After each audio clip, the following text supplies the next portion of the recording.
네, 교회 여러분, 안녕하십니까? 오늘도 큐티에 잘 오신 분들을 주님의 이름으로 환영합니다. 네, 오늘 토요일 아침, 오늘 말씀 시작하겠습니다.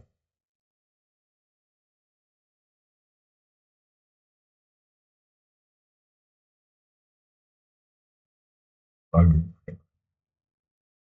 네, 오늘의 예시는 민수기 9장 15절에서 23절, 8절 되는 짧은 구절입니다. 제가 읽겠습니다. 성막을 세우던 날,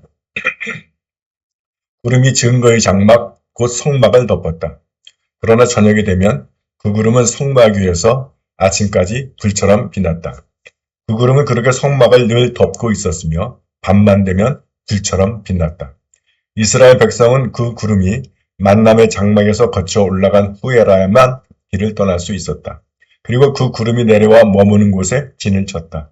이렇게 이스라엘 백성은 야훼의 말씀을 따라 길을 떠나고 야훼의 말씀을 따라 진을 쳤다. 그 구름이 성막 위에 머물러 있는 동안 그들은 진을 옮기지 않았다. 그 구름이 성막 위에 여러 날 머물러 있으면 이스라엘 백성들은 자리를 뜨지 않고 야훼께 예식을 올렸다. 그 구름이 성막 위에 며칠밖에 머물러 있지 않을 때도 있었는데 그럴 때에도 그들은 야훼의 말씀을 따라 진을 쳤다가 야훼의 말씀을 따라 자리를 뜨곤 하였다. 그 구름이 저녁부터 아침까지만 머물러 있는 때도 있었다. 그럴 때에는 아침이 되어 구름이 거쳐 올라가는 대로 그들은 길을 떠났다. 낮이건 밤이건 구름만 거쳐 올라가면 길을 떠났다. 혹은 그 구름이 이틀이고 한 달이고 한 해고 오래 성막 위에 머물러 있으면 이스라엘 백성은 진을 친 채 길 떠날 생각을 하지 않았다. 그 구름이 거쳐 올라가야 길을 떠났다. 이렇게 그들은 야훼의 말씀을 따라 진을 치기도 하고 길을 떠나기도 하였다. 야훼께 예식을 올려야 할 경우가 생기면 야훼께서 모세를 시켜 말씀하신 대로 올렸다. 아멘. 자, 관찰 무엇이 쓰여 있는가? 저는 구름의 인도를 받는 여정 그렇게 한번 잡아봤습니다. 제목도 비슷하게 될 건데 언제 출애굽 중 성막을 세우던 날 장소는 광야죠. 하나님과 이스라엘 백성들 그리고 여기서 중요한 게 성막이 중요하죠. 그리고 구름 무엇을 행군을 하고 지는 치는 일 어떻게 구름이 머물고 구름이 거침에 따라 왜 그들은 광야를 알지 못하기에 하느님이 친히 구름 통해 인도하시는 것이다. 자, 그러면 이것들은 무슨 의미인가? 네, 성막이 세워진 후부터 이제 구름의 인도가 시작이 되죠. 보호구가 시작이 되고 그래서 우리 마음의 성막이 세워지면 하나님과 동행한다. 성막이 뭐예요? 성막의 구조도 그렇고 성막의 기능도 그렇고 성막의 재료들도 모두 예수 그리스도를 상징합니다. 성막은 예수님이에요. 그러니까 성막 예수님이 완성되는 순간부터 이제 인도가 시작이 된다는 거예요. 성전은 성막을 기본으로 성전이 건축됩니다. 성전 틀 놓고 거기에 뭐 바깥들, 뭐 이방인들, 여인들 그렇게 만들어 놓은 거예요. 그리고 구속시설들 잠잘 때 뭐 이런 것들 만들어 놓은 게 성전입니다. 그러니까 성전은 성막 없이는 안 돼요. 그러니까 성막이 기본이고 그걸 더 조금 확대한 게 성전으로 보시면 됩니다. 그래서 예수님이 이 성전을 헐어라, 내가 사흘 다시 짓겠다 하실 때 그 성전이 이때 예수님 당신을 나타내신 것이다. 음, 밤에는 불, 낮에는 구름으로 인도했다. 왜냐면 광야 생활이라고 하는 게 낮에는 영상 40도가 넘는데요. 낮에는 그래서 구름으로 햇볕을 가려줘야 돼. 이게 인도도 되고 보호도 되는 거예요. 근데 반면에 해가 지면 영하 10도가 된대요. 그래서 낮에는 열사병이나 일사병으로 쓰러질 수가 있고 밤에는 동사할 수 있다는 거예요. 영하 10도니까. 그래서 밤에는 불, 따뜻하게 보호해 주시고 낮에는 햇빛을 가려주는 구름으로 인도하시고 이게 광야 생활. 광야 그러면 흔히 우리 인생이랑 비교하잖아요. 우리 인생에 하나님께서 우리를 이렇게 보호해 주시고 인도해 주신다는 거예요. 성막이 우리 마음에 세워져야 구름이 내려오고 구름이 걷히고, 이게 구름이 내려오면 멈추고 구름이 걷히면 출발하고 사인이 된다. 비행기도 타보셨으니까 아시겠죠? 구름이라고 하는 것이 안개죠, 안개. 흐릿하게. 그러니까 인도하시는데 구름으로 인도하신다는 얘기 뭐냐면 흐릿한 가운데 인도하신다는 거예요. 그러니까 제가 그 토마스 머튼 얘기 많이 들었지만 그 사람이 천주교에서 최고 영성가인데 그 사람이 자기 거기 그 수도원은 봉쇄 수도원이에요. 들어가면 못 나와. 평생을 수도를 하고 기도했는데 그 사람이 마지막에 쓴 책에서 뭐라고 하냐면 자기는 평생 기도로 주님과 동행하면서 주님의 늘 인도를 받고 살았는데 정확히 말하면 한 번도 명확하게 받은 적이 없대. 늘 흐릿하게. 그러면 자기는 그게 하나님이 인도하신가 보다 하고 믿고 그리 갔다는 거예요. 이거를 본 사람은 그 말이 진심을 알 수가 있습니다. 그러니까 저는 그래서 제가 뭐 그 수준이 안 되니까 그렇지만 뭐 어떤 목사님들은 뭐 아침에 넥타이 맬 때도 뭐 뭘 어떤 색깔을 맬까요? 그러면 뭐 하나님이 파란색으로 바람을 메고 간다고 그러더라고. 그러면 인기가 더 올라가나? 근데 우리 신부들은 다행히 넥타이 안 매서 와이셔츠 칼라 와이셔츠 하니까 그런 필요가 없는데 물론 와이셔츠의 색깔도 물론 물어볼 수 있겠죠. 근데 원래는 우리는 검은색 아니면 흰색이야. 제가 좀 원래 아웃사이더라서 막 분홍색, 뭐 파랑색 막 이런 거 한 거지. 색깔도 고민할 게 없어요. 검은정색 아니면 흰색밖에 없으니까. 근데 저는 그렇게 넥타이까지 하나님이 지시해줘가지고 무슨 의미가 있는 거예요, 그게. 그리고 제가 해보니까 뭐 성경에서도 많이 나오잖아요. 기도하고 뭐 성경의 인물들도 열흘 만에 응답받았다. 몇 년이 걸릴 수 있는 거예요. 저 구름처럼 하루, 뭐 이틀, 열흘, 한 달, 1년, 2년 뭐 이렇게 되는 거라고요. 그건 성령이 하신 일이지 우리가 뭐 조급하다고 되는 일이 아니야. 그러니까 결국 문제는 뭐냐면 하나님의 시간과 우리의 시간, 우리의 그 조급한 마음 이게 잘 맞지가 않는 데서 이제 우리가 신앙의 어려움을 겪게 되는 건데 그러니까 결국 신앙의 훈련이란 뭐냐? 하나님의 시간에 우리를 맞추는 훈련이 되는 거예요. 즉 참고 기다리고 인내하는 거예요. 왜냐하면 어서 중요한 믿음이 나보다 하나님이 더 정확하다. 광야는 하나님이 다 아시지만 이스라엘 백성들은 처음 가는 길이잖아요. 그러니까 지들이 급해봐야 어떡할 거야? 아지도 못하면서. 그러니까 그냥 구름이 뜨면 이거 하나님이 가라는 사인이다 하고 움직이는 거고 안 뜨면 그냥 가만히 기다리는 거예요. 구름 안에서.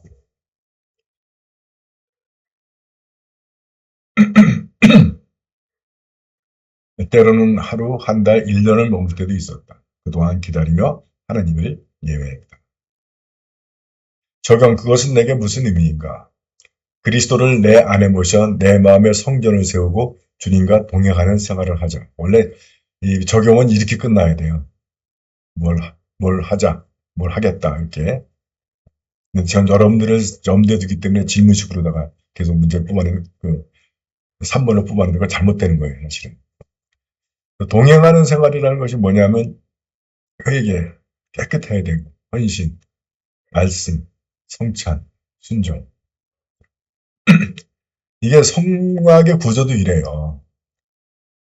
그 맨 앞에 계단이 있고 그 다음에 롯데아가 있고 그리고 롯데 그리고 제단이 있고 성막 안에 들어가 돼 있는 거. 그래서 씻고 죄를 회개하고 씻고 그 다음에 번제단에서 자기를 헌신하고 하나님 말씀과 성막 안에 들어가면 그 진설병, 성찬, 순종. 내 속도가 아니라 주님의 속도에 나는 이 광야 생활에 대해서 알지 못한다. 주님이 나보다 더 정확하시다. 속도가 아니라 방향이 요즘 너무 유명한 말이 되어버렸죠. 스페이스에 맞춰 고백해야 할지 뭐 여기 나오지 않지만 우리가 하나님의 시간을 기다리지 못하고 조급해하는 것, 뭐 그것도 하나 되게 돼. 이거 여기다 써놨구나. 붙잡아야 할 약속. 이렇게 그들은 야훼의 말씀을 따라 진을 치기도 하고 길을 떠나기도 하였다. 이것도 똑같네. 두 개 다. 네. 본받아야 할 모범. 순종해야 할 명령, 구름이 거치면 출발하고 구름이 머물면 멈추고 하는 것. 이것만 잘 하면 다시 큰 문제가 없죠. 근데 참 우리 인간의 마음이라든가 또는 우리가 살아가는 그 생활의 흐름이 이렇게 안 맞아. 네, 그때 바로 믿음의 선택이 있는 겁니다. 하나님의 을 따를 것인지 아니면 결국 내 필요, 내 요구에 의해서 움직일 건지. 그게 누구예요? 사울이잖아, 사울. 사울이 못 기다리고 사무엘이 와서 번제를 지내야 되는데 사무엘이 안 오는 거야. 근데 유감스럽게도 문제가 뭐냐 하면 사무엘이 안 오는데 자꾸 군사들이 도망가는 거야. 탈영을 하는 거야. 더 이상 더 기다렸다가 병사 다 도망가게 생겼으니까 못 기다리고 에이, 우리가 하면 되지 하고 번제를 딱 드렸는데 사무엘이 도착을 했어. 그리고 사무엘이 거기서 하나님이 너를 아웃시켰다. 두 가지입니다. 그거 하나 타고 그다음에 아말렉하고 전쟁 가서 전리품을 갖다가 삥땅 친 거지. 한마디로 삥땅 쳤어. 두 건으로 하나님께서 사울 아웃, 다윗으로 간다. 그러니까 인간적으로는 이해가 돼요, 사울이. 근데 문제가 뭐냐, 즉 사울은 군대 숫자를 믿는 거야, 하나님보다. 그 왕이 그러면 안 된다는 거예요. 사실은 그 예언서들 쭉 보면 다 그 얘기예요. 이사야도 그러잖아요. 의인은 믿음으로 살리라. 동맹이나 외국 군대나 그거로 되는 게 아니라 하나님 믿어야 너희들이 저 위기에서 구해주신다. 다 그런 얘기하고 있는 겁니다. 군대보다 하나님을 믿어라.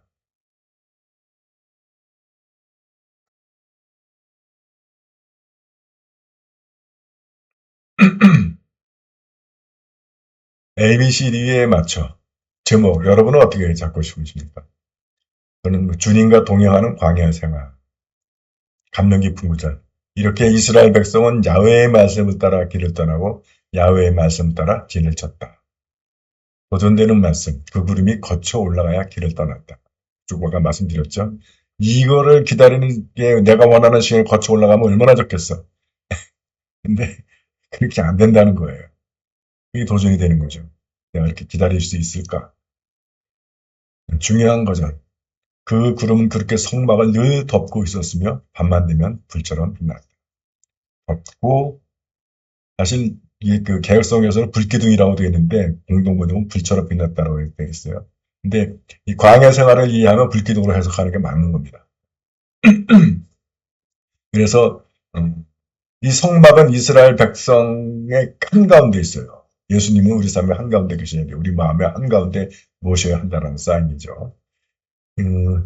기회가 되면 성막도 한번 좀 다뤄야 되는데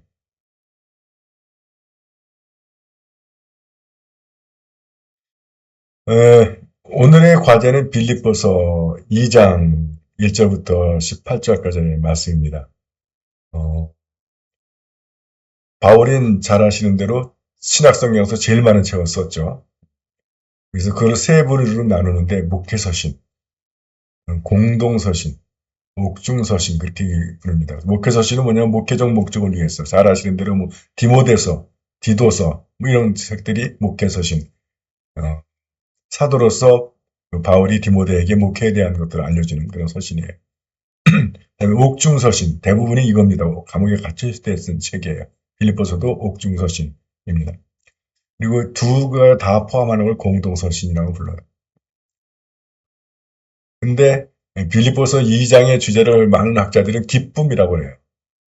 그러니까 감옥에 갇혀있는 신세가 밖에 있는 빌립보에 있는 교회들에게 보내는 편지에서 기뻐하라는 거예요. 누가 누구 보고 기뻐하라고 그러는지 정말. 근데 그게 바로 복음에 사로잡힌 사람, 하나님의 사람의 특징이라는 거예요. 옥중에 갇혀 있으면서도 기쁨을 주체할 수가 없어. 그리고 2장 5절에서 11절의 말씀은 학자들이 흔히 그리스도 찬가라고 부르는 겁니다. 여러분들 읽으실 때 한번 주의해서 보시면 좋을 것 같아요. 오늘의 과제는 에베소서 2장 1절에서 18절의 말씀 제가 읽겠습니다. 여러분은 그리스도를 믿음으로써 힘을 얻습니까? 그리스도의 사랑에서 위안을 받습니까? 성령의 감화로 서로 사귀는 일이 있습니까? 서로 애정을 나누며 동조하고 있습니까? 그렇다면 같은 생각을 가지고 같은 사랑을 나누며 마음을 합쳐서 하나가 되십시오. 그렇게 해서 나의 기쁨을 완전하게 해 주십시오. 무슨 일에나 이기적인 야심이나 허영을 버리고 다만 겸손한 마음으로 서로 남을 자기보다 낫게 여기십시오. 저마다 제 실속만 차리지 말고 남의 이익도 돌보십시오. 여러분은 그리스도 예수께서 지니셨던 마음을 여러분의 마음으로 간직하십시오. 그리스도 예수는 하느님과 본질이 같은 분이셨지만 굳이 하느님과 동등한 존재가 되려 하지 않으시고 오히려 당신의 것을 다 내어놓고 종의 신분을 취하셔서 우리와 똑같은 인간이 되셨습니다. 이렇게 인간의 모습으로 나타나 당신 자신을 낮추셔서 죽기까지, 아니 십자가에 달려서 죽기까지 순종하셨습니다. 그러므로 하나님께서도 그분을 높이 올리시고 모든 이름 위에 뛰어난 이름을 주셨습니다. 그래서 하늘과 땅 위와 땅 아래에 있는 모든 것이 예수의 이름을 받들어 무릎을 꿇고 모두가 입을 모아 예수 그리스도가 주님이시라 찬미하며 하나님 아버지를 찬양하게 되었습니다. 그러므로 내 사랑하는 교우 여러분, 여러분은 내가 함께 있을 때에도 언제나 순종하였거니와 그때뿐만 아니라 떨어져 있는 지금에 와서는 더욱 순종하여 두렵고 떨리는 마음으로 여러분 자신의 구원을 위해서 힘쓰십시오. 여러분 안에 계셔서 여러분에게 당신의 뜻에 맞는 일을 하고자 하는 마음을 일으켜 주시고 그 일을 할 힘을 주시는 분은 하나님이십니다. 무슨 일을 하든지 불평을 하거나 다투지 마십시오. 그리하여 여러분은 나무랄 데 없는 순결한 사람이 되어 이 악하고 삐뚤어진 세상에서 하나님의 흠없는 자녀가 되어 하늘을 비추는 별들처럼 빛을 내십시오. 생명의 말씀을 굳게 지키십시오. 그래야 내가 다른 질 치며 수고한 것이 헛되지 않아 그리스도의 날에 자랑할 수 있을 것입니다. 여러분이 바치는 믿음의 제사와 제물을 위해서라면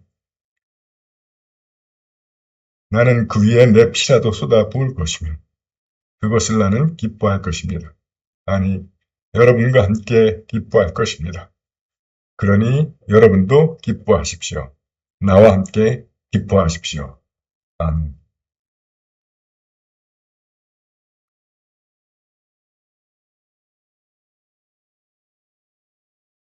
죄송합니다.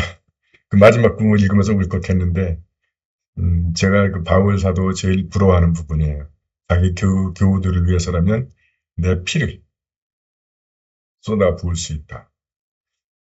저도 그런 목회를 하고 싶었는데, 뭐, 거기까지 제 인격이나 신앙이나 영성이나 안 돼서, 거기까지 못 가서. 네, 그래서 늘 저거 읽을 때마다 울컥하는 심정이 있습니다. 죄송합니다. 네, 여러분들 오늘 수고 많으셨습니다.